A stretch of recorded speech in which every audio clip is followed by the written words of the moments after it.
Mrs प्रिया, आपको अपने पद की सीमाओं का ध्यान रखना चाहिए था। आप इतनी महत्वपूर्ण फाइल अपने घर क्यों लेकर गए? इसको मेरे कैबिन के लॉकर में होना चाहिए था। आजकल जबकि सारा काम कंप्यूटर और सॉफ्ट कॉपी से हो जाता है, फिर भी बहुत से ऐसे डॉक्यूमेंट हैं जिनकी हार्ड कॉपी की बहुत ज़रूरत होती है। ऐसे ही कुछ महत्वपूर्ण डॉक्यूमेंट उस फाइल में हैं और अब गुम है।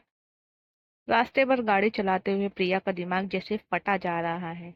ऐसा कैसे हो सकता है कि बैंक की इतनी महत्वपूर्ण फाइल वो कैसे भूल सकती है कि कहाँ गई? उसे बिल्कुल भी याद नहीं है कि वह कब घर पर लेकर गई। उसने पूरा घर ढूंढ लिया है। उसको घर में भी वह फाइल नहीं मिल रही। उस फाइल की असली जगह मैनेजर के कैबिन में है, लेकिन वहां भी नहीं मिल रही है। तो खूब तो सबका यही सोचना है कि प्रिया भूल से अपने घर ले गई होगी। बहुत रिक्वेस्ट करने के बाद आज उसने थोड़ा जल्दी घर जाने की आज्ञा मैनेजर से ले ली है, ताकि घर जाकर फिर से एक बार उस फाइल ढूंढ सके। मैनेजर से मिली हुई डांट उसके दिमाग में बार बार गूंज रही है। घर पहुंचकर उसने सरदर्द की गोली खाई और लेट गई। उसको एक और कोशिश करनी है उस फाइल को ढूंढने की, और उसके लिए थोड़ा सा आराम बहुत जरूरी है। लेटे हुए न जाने कितने विचार उसके मन मस्तिष्क में घूमने लगे कि आखिर कब तक, क्या वह अपनी सीमाओं को क्यों नहीं समझ पाई है। बचपन से ही उसे हर मामले में उसकी सीमा रेखा समझाई जाती रही है। बेटा, खेलने की भी कोई सीमा होती है, पढ़ाई भी करनी चाहिए।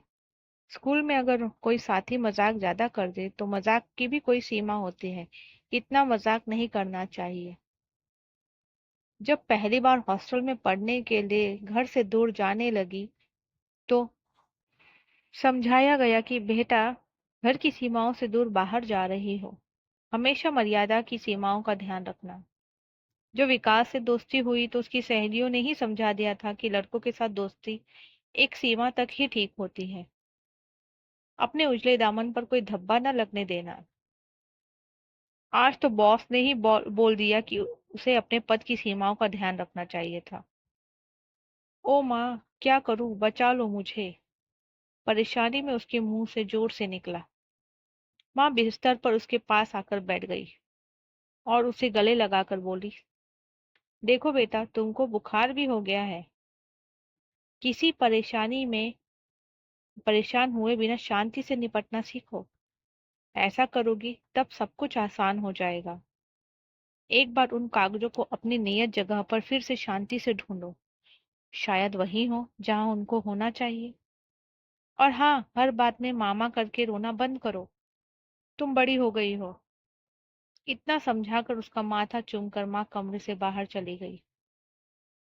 अचानक उसकी आंख खुल गई। उसको पता ही नहीं चला कब आंख लग गई थी।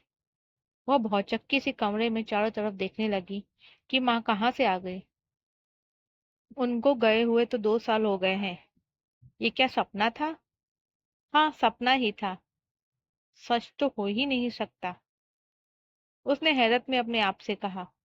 फिर वही सवाल सीमा रेखा के बारे में। तो क्या आत्माओं का जुड़ाव और परलौकिक शक्तियां सभी सीमाओं से परे है? कैसे मेरी एक पुकार पर माँ परलौक से दौड़ी चली आई। अब उसके मन में थोड़ी शांति की अनुभूति है। उसको महसूस हो रहा है, हो न हो वह फाइल मैनेजर के चेम्बर में ही होगी। एक बार फिर ढंग से ढूंढनी पड़ेगी। यह सोचते हुए प्रिया उठकर अपने काम में लग गई। उसके मन मस्तिष्क का बोझ बहुत हद तक हल्का हो चुका था।